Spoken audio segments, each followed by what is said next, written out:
Здравствуйте, самые лучшие зрители. Меня зовут Полина. Сразу скажу, идея не моя. Увидела ВКонтакте у Елены Горнаковой, но у меня получился свой вариант. Каждый мастер шьет все равно по-своему. У меня нашлись небольшие кусочки плотной мебельной ткани. Вырежем из них кружочки диаметром 6 сантиметров. Подготовим основу. Для начала обозначим границы, где будет располагаться наш рисунок. Со всех сторон оставим поля. Затем найдем середину и от нее сделаем отметки на расстоянии 5,5 см. Всего получается 5 линий. Дальнейшая работа самая простая. Подготовленные кружочки складываем пополам и пришиваем к основе. Мы шьем сразу две стороны сумочки. Поэтому на другой стороне детали будем укладывать зеркально.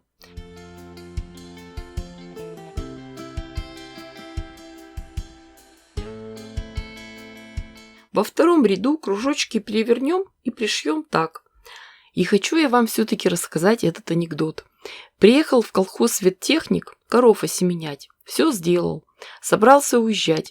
А коровы окружили его машину и не дают уехать. И подходит к нему одна корова и говорит: а поцеловать?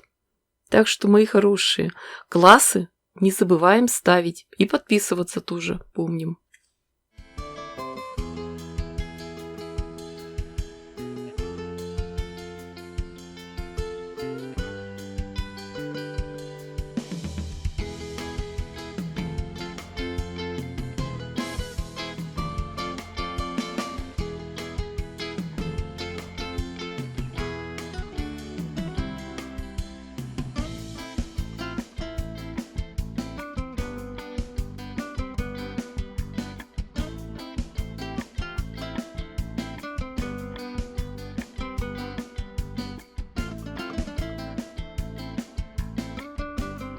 Когда основа готова, приготовим кусок ткани для внутренней стороны.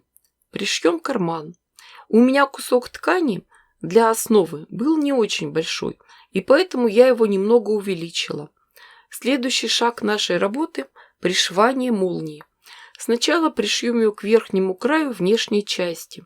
Сначала руками, иголкой с ниткой, а потом на швейной машинке. Обратите внимание, что концы молний с одной стороны мы подгибаем и прячем внутрь, а другой длинный конец выпускаем наружу. После этого пришьем деталь подкладки. Затем разворачиваем полученное соединение и отстрачиваем его.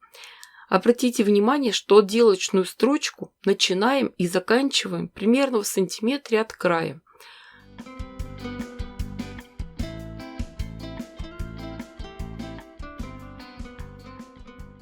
Полученную конструкцию разворачиваем так, чтобы в одной стороне были детали подкладки, а в другой детали верха. Приготовим еще петельки для креплений. И прошьем по краю, оставляя отверстия для выворачивания. Когда мы прошили края, надо сформировать дно. Для этого мы в углах и подкладки, и внешней части отметим квадратики 3 на 3 см. Обратите внимание, что расстояние мы отмеряем от шва. После этого вырежем углы. Затем мы эти углы развернем и прошьем. Получившуюся сумку вывернем и зашьем оставшиеся отверстия в подкладке. Теперь остается только обработать кончик молнии. Отрежем лишнюю длину и закроем его кусочком плотной ткани. Сумку поправим и расправим. Конец застежки можно спрятать внутрь. А боковые швы сумки мы вшили петельки. Это будут крепления для ручки. У меня есть съемный ремень, используем его. И готова прелестная весенняя сумочка, очень нарядная и необычная. Мне кажется, что это бабочки пригрелись на весеннем солнце и полетели к яркому небу. Сочиняла ее буквально на ваших глазах. Дорогие мои, вы же понимаете, что я дала вам идею. Для женщин нет такой проблемы, которую им бы не создать.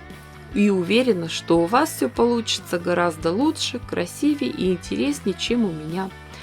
Ставьте классы, пишите комментарии.